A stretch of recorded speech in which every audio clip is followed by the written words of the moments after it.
computing for qubits. Thanks. So my neighbor has just decided to turn on his cement mixer across from my window, so hopefully that doesn't come through. That doesn't come. Excellent. Okay, so yeah, this is a talk in collaboration with my PhD supervisors, Damien Markham from Leipzig and Simon Perdry from Laureate, as well as Alex Kissinger from the University of Oxford and Clément Mignon, who's a PhD student with me at Leipzig and Sorbonne. So this is a project which came about after a talk I gave at QPL last year. Last year I talked about flow conditions for continuous variables measurement-based quantum computing. And after that talk, Alex got in contact with me because he had been thinking about flow conditions in a way which was very similar to what I presented in that talk. And that led to what I'm going to talk about today. So flow conditions were originally introduced in these two articles and originally were created to treat the problem in measurement-based quantum computing of outcome determinism. What I mean by this is that in an MBQC, we make explicit use of measurements to perform transformations on our input states. And these measurements are inherently probabilistic. And so we want to know when it is possible, using corrections which depend on the outcomes of those measurements, to map this probabilistic computation back to a deterministic one. And so there was an original flow condition called causal flow, which was introduced in the first article, and then this was generalized by loosening some conditions. And then there are further generalizations of these that I'm not going to go into today. Now, although that was the original motivation for introducing flow conditions, it's actually gone on to be applied to a fairly wide variety of problems. These are just a few examples. I'll highlight, possibly the most interesting for people here today is that they have been used to extract quantum circuits from ZX calculus diagrams.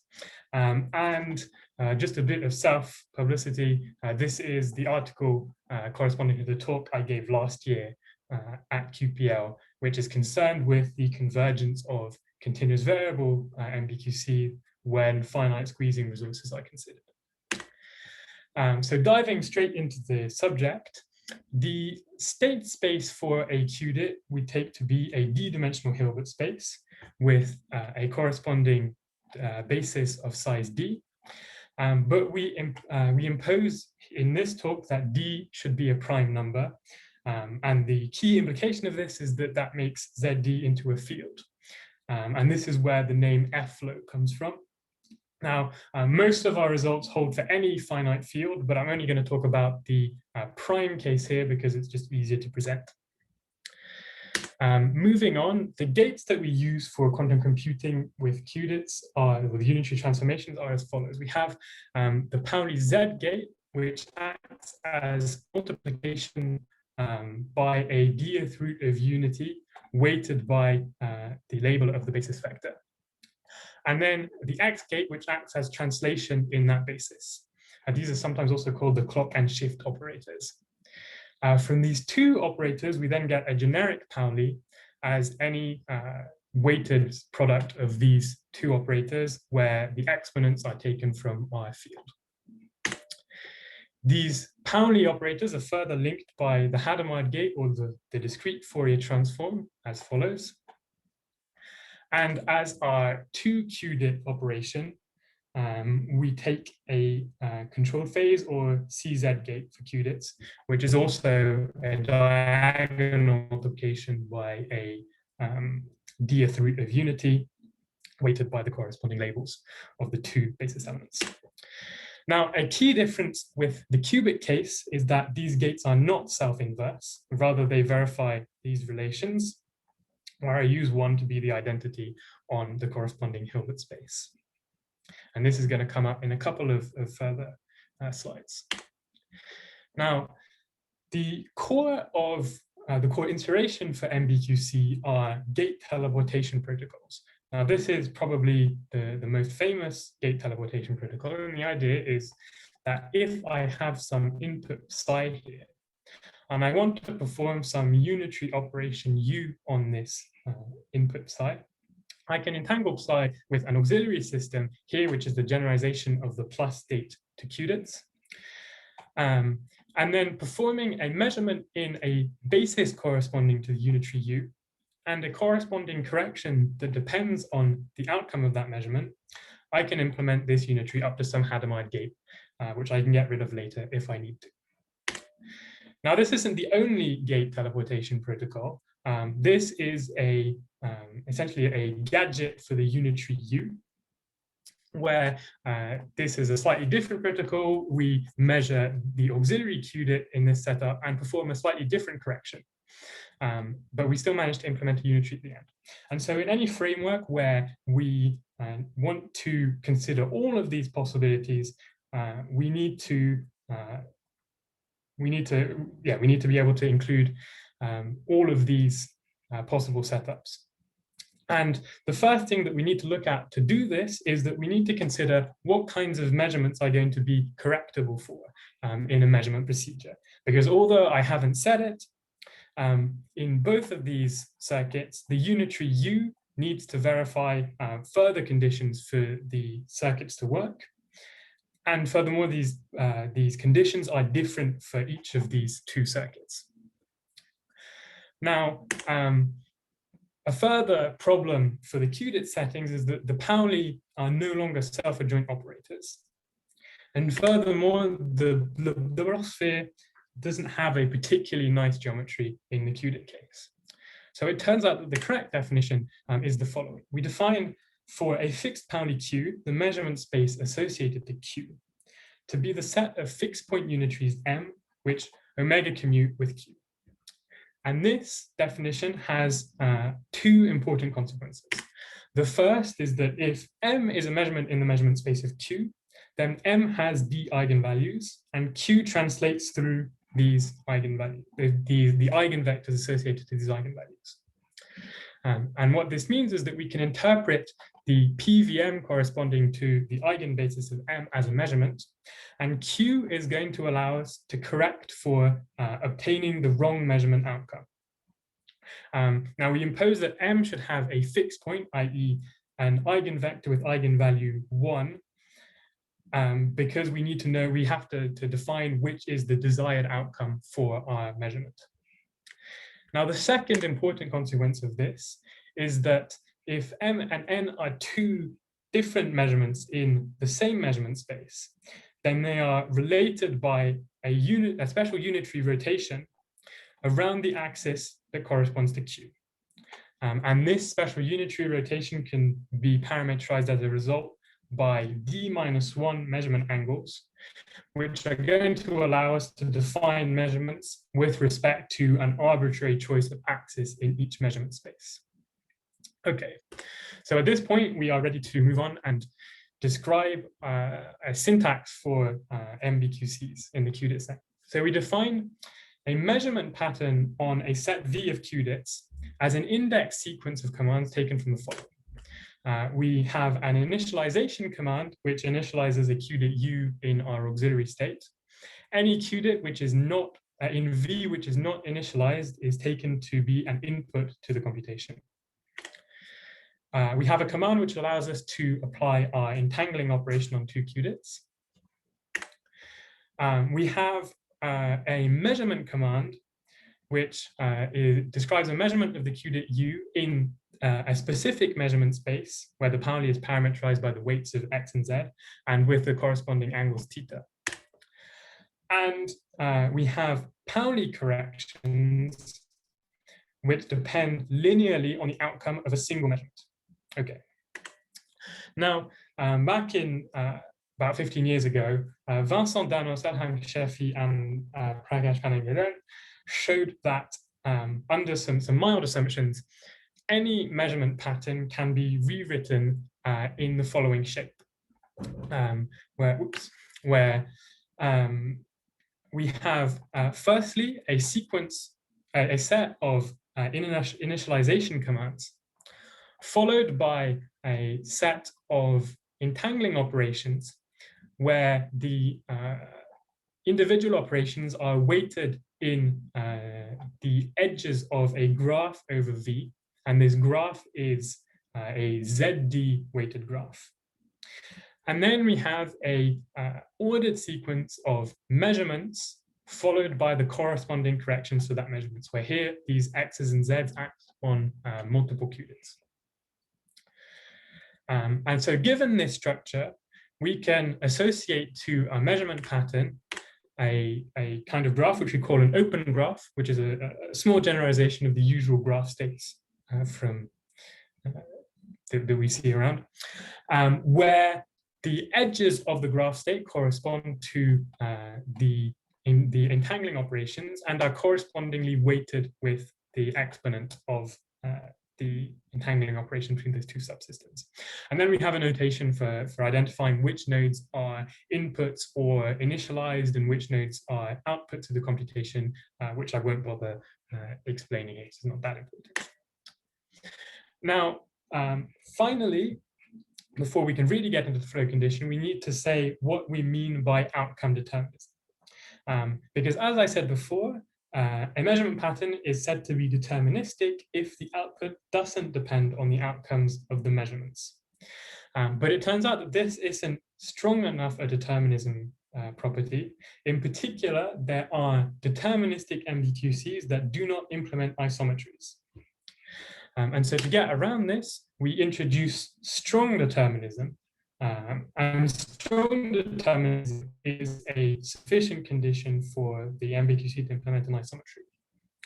And we go one step further and introduce robust determinism, which is defined to be uniform. That is, I can choose for the computation is deterministic for any choice of measurement angles for all of the measurements. And furthermore, it is stepwise strongly deterministic. That is, any partial computation is also strongly deterministic. Okay.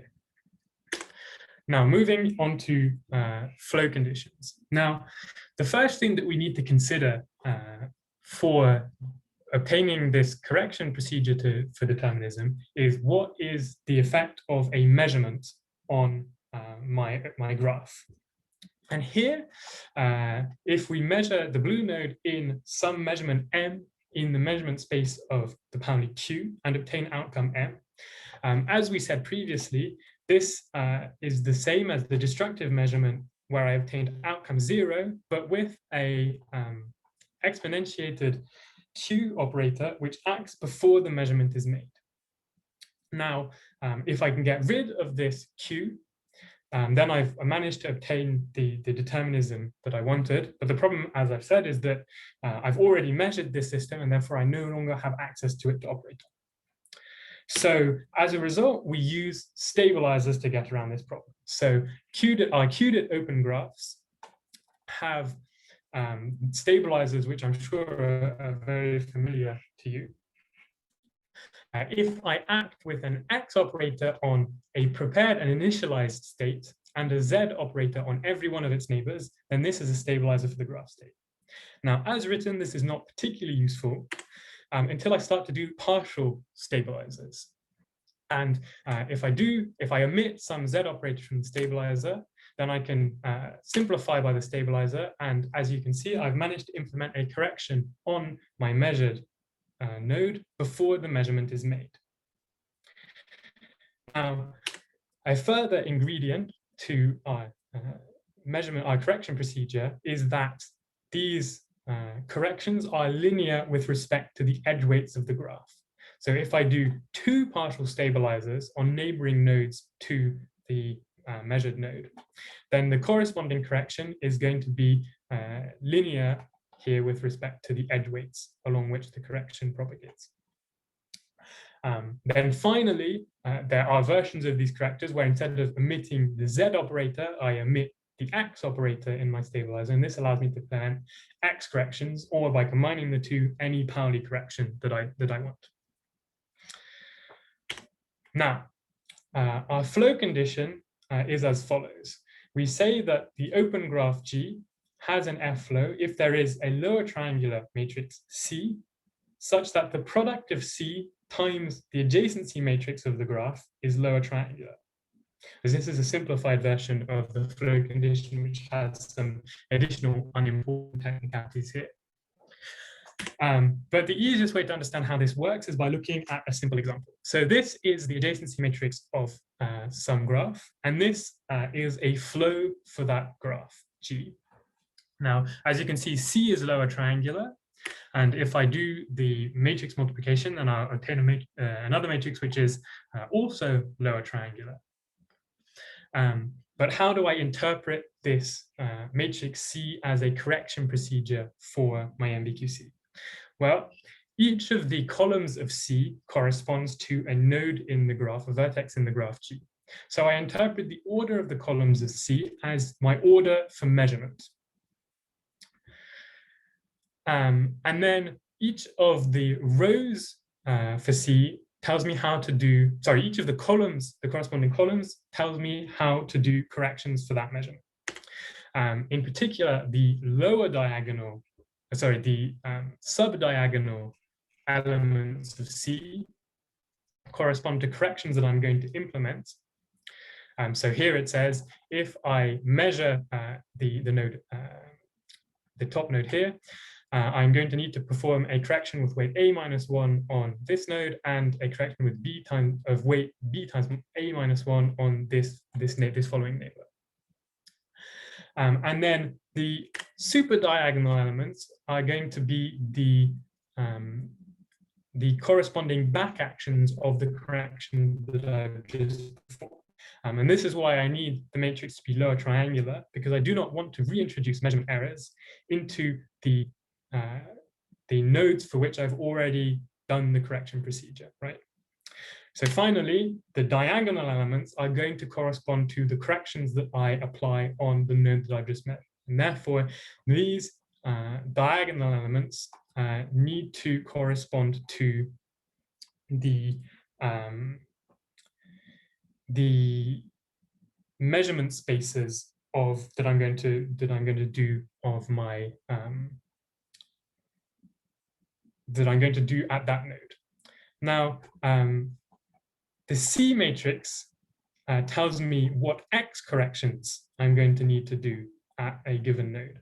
And multiplying this by the adjacency matrix, I get this linear relation which tells me what Z corrections are going to correspond to those X corrections. So once again, I'm implementing everything which is subdiagonal in X here and everything which is subdiagonal in Z here. Now, our main results are essentially a necessity and sufficiency of this flow condition for robust determinism.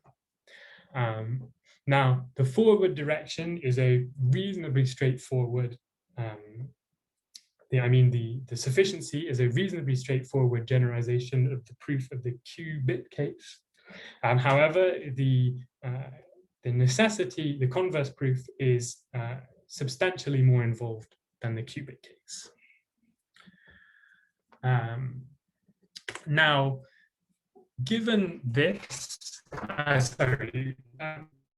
how we have some further auxiliary results. We have a polynomial time algorithm for finding a ZD flow for an input open graph whenever it has one. And furthermore, this flow has optimal depth in terms of whenever I can perform two measurements simultaneously without contradiction, then the output flow tells me that this is possible. And then we have some results on manipulating open graphs with ZD flows. So if I have two graphs with ZD flows, how can I plug them together to get a bigger graph with a bigger ZD flow? Under what circumstances can we delete vertices from the graph? We have proofs that local-Clifford operations preserve the existence of a ZD flow and the corresponding semantics of the MBQC. And then from the work I did on CV flow, we have an ancillary circuit extraction algorithm, but only in the case when all the measurements are in the measurement space of Z. So this is the main open question that we leave that we're currently working on, is generalizing this algorithm to a circuit extraction algorithm that works for all measurement spaces. And then there are other generalizations, as I brought up previously, to the gflow for qubits, which would be interesting to look at in the qudit case. I think Will Simmons will be talking about Pauli airflow in the qubit case later on.